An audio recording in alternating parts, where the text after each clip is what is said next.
Empowerment is authority. It is a signed permission slip to actually seize the day. It's the process of getting stronger and more confident and more engaged. And to be empowered is to move through the world without any kind of fear or any kind of apology.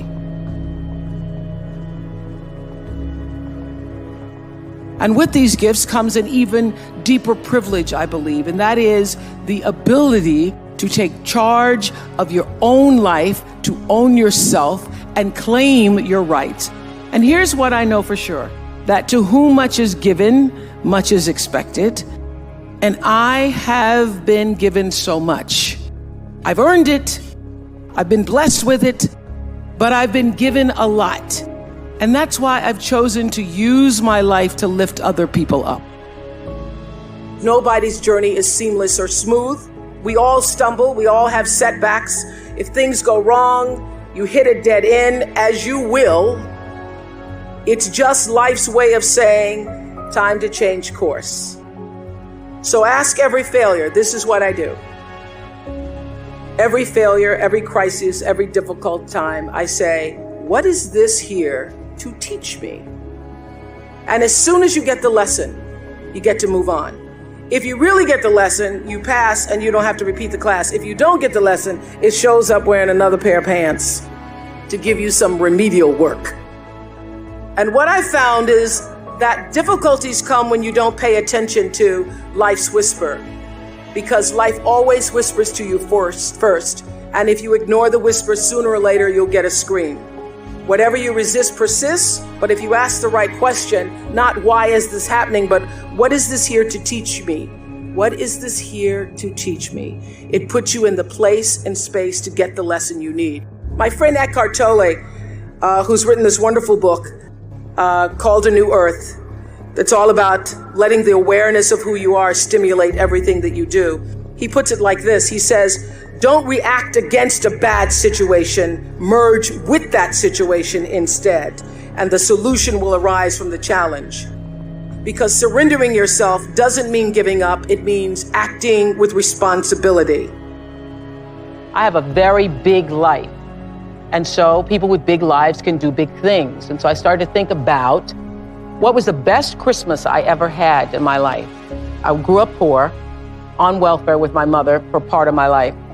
And I remember that the best Christmas of my life was when I was 12 years old, and my mother had said, we're not gonna have Christmas because we can't afford it. I remember feeling like it's gonna be really hard on Christmas morning to go outside. What am I gonna do when everybody else is outside? That's what I thought. What am I gonna do when everybody else is outside? And what am I gonna do when I have to go back to class and say I got nothing? So that's what I was mostly worried about. And then some nuns showed up. 3 nuns came to our house, and they gave me a doll and they bought us food, and we had our Christmas. That was the best Christmas of my life because somebody remembered, and I wasn't going to have to be the kid that said I got nothing. So I wanted to be able to create that same feeling for children who had nothing. So I decided to go to South Africa. Originally, I wanted to do 1 million kids, and then just realized I only had 4 weeks vacation. So in 4 weeks, I could not reach 1 million kids because I didn't want to just write a check, send a donation.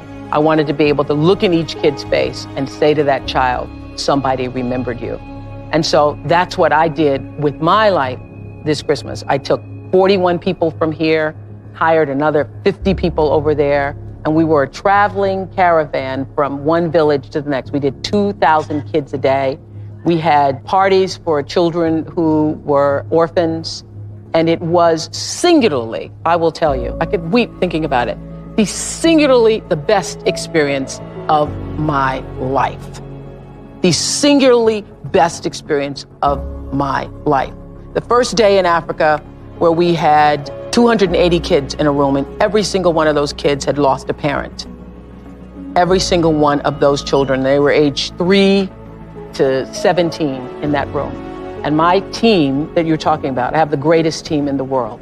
My team here in the United States had been in contact with the orphanages so that by the time we got there, we had a present with every child's name on it. this summer, every black doll manufacturer in the country had sent me dolls because these girls had never seen black dolls. And so it was my mission to do for them what the nuns had done for me, was to let the African girls see a black doll. So I wanted every girl to have a black doll. I wanted every boy to have soccer balls. We bought radios, we bought clothes. And the most important thing is we had their names on every box for every child. And I called up the children one by one. And when those children, received their gifts and then waited for the next child to receive their gifts and I said, nobody can open their presents until everybody can open their presents. And on the count of three, when I counted to three, and those children opened their presents, was the single greatest moment of my life. I have a big life, so I can take 50,000 presents and do that over and over and over again to orphanage after orphanage. But what I felt in that room from those kids is a lot of what you're talking about and what you're talking about and what you see in the faces of those women. When you look into the eyes of someone and you give them a gift, whether that be a physical gift or it be a gift from your spiritual self, from your presence, from the essence of you, and you see the light, you see the joy. What I felt in that room was not just that I was remembered, that the child felt that I was remembered, but you felt a sense of hope, a sense of validation, that somebody cared about me. And I will tell you that of all the years and shows that I have done, and every theme for every show that I've done, the single common denominator that I found that every human being is looking for is validation.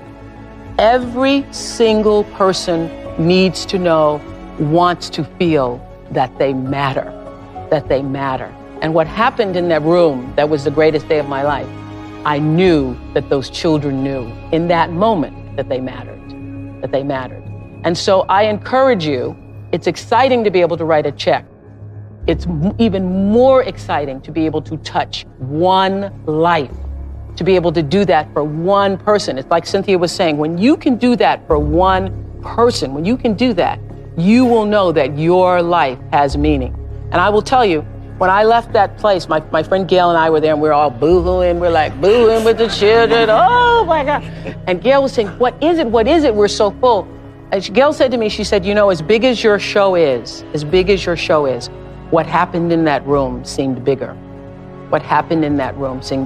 And that is true. That is true for me, who has this big life in a television show.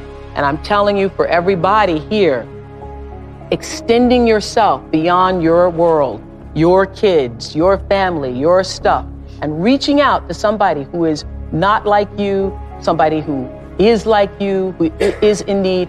If you are feeling depressed, or you are feeling down, or you're feeling like things aren't going the way you want them to go in your life, the way you turn that around is to reach outside of yourself to somebody else. Reach outside of yourself to somebody else. It will change you. So it is my intention to fulfill the dream of the Creator.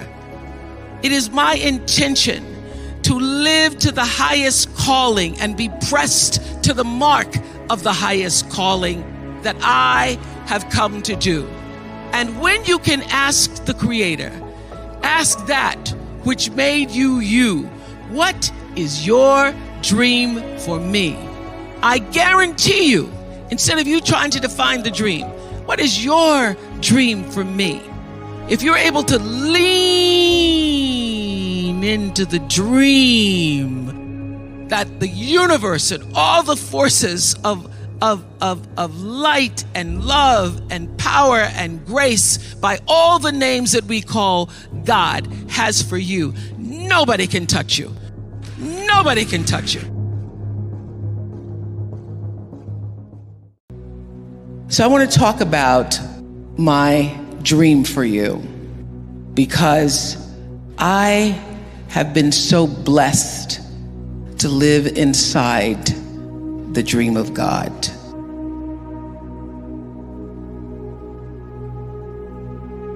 I figured out early on, I had these dreams for myself. I used to tell my father, I'm going to live in a house on a hill.